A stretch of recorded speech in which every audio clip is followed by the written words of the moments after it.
Selamat datang kembali di sesi kupasan kita. Hari ini kita mau fokus ke satu profil yang menarik banget nih dari sumber yang Anda bagikan.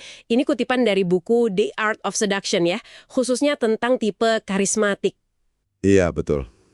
Nah, teks ini kan bilang kalau karisma itu semacam kehadiran yang kuat gitu, lahir dari kualitas batin yang banyak dicari orang. Coba yuk kita bedah bareng, apa sih sebenarnya inti karisma ini dan gimana cara kerjanya menurut sumber tersebut? Pakai contoh-contohnya juga ya.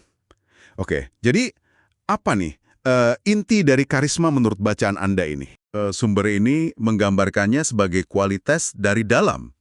Bisa macam-macam sih, mungkin rasa percaya diri atau energi tertentu, bahkan disebut energi seksual, tujuan hidup, kepuasan batin.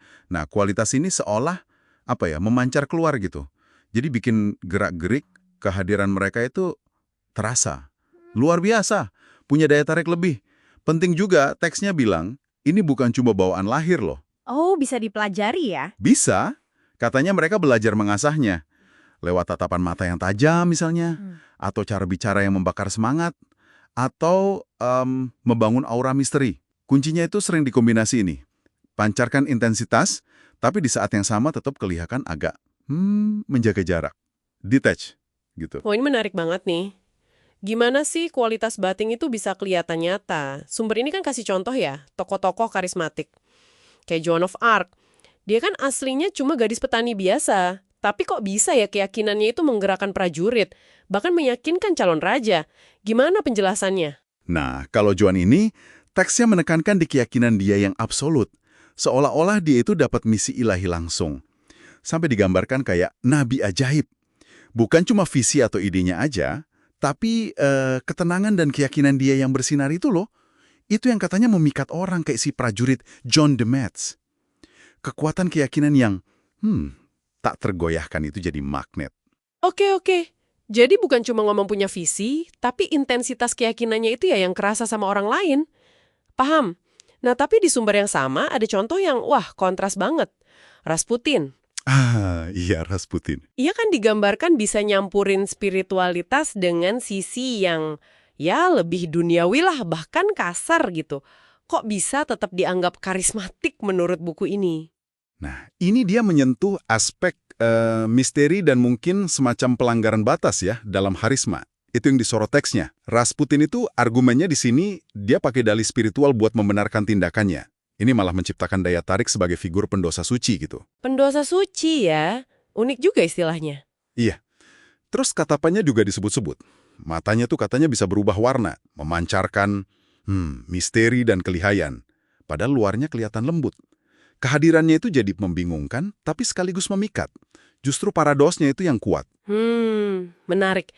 Kenapa ya perpaduan aneh gitu, suci tapi kasar, malah bisa narik orang, bukan bikin takut atau ilfeel? Menurut teksnya gimana? Kayaknya sih teks itu menyiratkan daya tariknya ya di misteri dan pelanggaran itu sendiri. Perpaduan antara yang sakral dan yang duniawi. Yang lembut dan kasar dalam satu orang. Itu bikin tegang, bingung, tapi juga bikin penasaran. Orang jadi susah nebak dia ini sebenarnya gimana. Nah, itu kan elemen kunci dari karisma yang penuh misteri yang dijelasin di sini. Oke. Paham. Lanjut lagi nih, ada Lenin. Fisiknya katanya biasa aja, tapi punya kemauan baja. Keyakinan fanatik sama perjuangannya. Dia kayak jadi penyelamat gitu ya di tengah kekacauan. Ini mirip tipe pembebas yang disebut juga kan? Betul sekali. Tipe pembebas ini kayak Lenin atau Malcolm X juga disebut di teks, sering muncul pas kondisi lagi nggak enak. Banyak ketidakpuasan atau penderitaan. Mereka ini bisa jadi suara buat emosi yang terpendam. Kemarahan, harapan, rasa tertindas dari kelompoknya.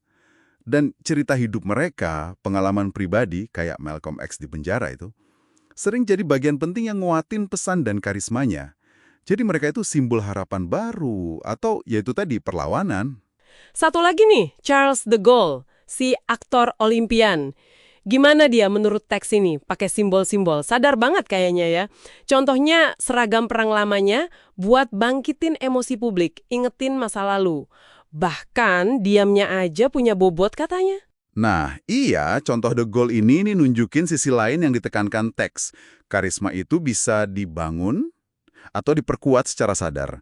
Pakai simbol yang pas, gestur, tatapan mata, disebut magnetisme tuh. Terus pidato yang kuat, jaga aura misteri, itu semua alat yang bisa dipakai. Ini beda sama tipe charmer ya, yang fokusnya nyenengin orang. Karismatik ini, menurut sumber ini, lebih ke menginspirasi, memimpin. Kadang malah nuntut pengikutnya. Intinya mungkin tetap kualitas batin ya, kayak pede atau tujuan kuat, tapi cara nampilinnya bisa dirancang. Oke, jadi kalau kita tarik kesimpulan dari contoh-contoh di sumber ini, karisma itu kayaknya perpaduan ya. Ada kualitas batin yang kuat, entah itu keyakinan, tujuan, energi. Terus gimana kualitas itu diproyeksikan keluar. Dan proyeksinya ini bisa kelihatan alami, tapi bisa juga diperkuat atau malah diciptakan pakai teknik-teknik tertentu. Gitu ya? Iya persis begitu rangkumannya. Tapi, ada catatannya juga loh di sumber ini, semacam peringatan. Oh ya? Apa tuh? Karisma itu katanya seringkali rapuh, bergantung banget sama sukses atau momentum. Bisa pudar atau malah jadi negatif kalau nggak dijaga. Makanya, sosok karismatik ini perlu adaptif. Mesti tahu kapan harus panas, kapan harus agak dingin. Biar pengikutnya nggak capek juga. Ada seninya lah buat jaga keseimbangan itu. Wah, kompleks juga ya ternyata.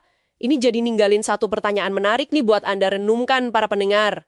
Berdasarkan obrolan kita dari sumber ini, kalau kita lihat tokoh-tokoh sekarang yang punya daya tarik kuat, kira-kira seberapa banyak sih karisma mereka itu beneran dari dalam, otentik, dan seberapa banyak yang mungkin cuma pertunjukan karisma, citra yang dibangun sadar pakai alat-alat kayak yang tadi kita bahas dari teks ini.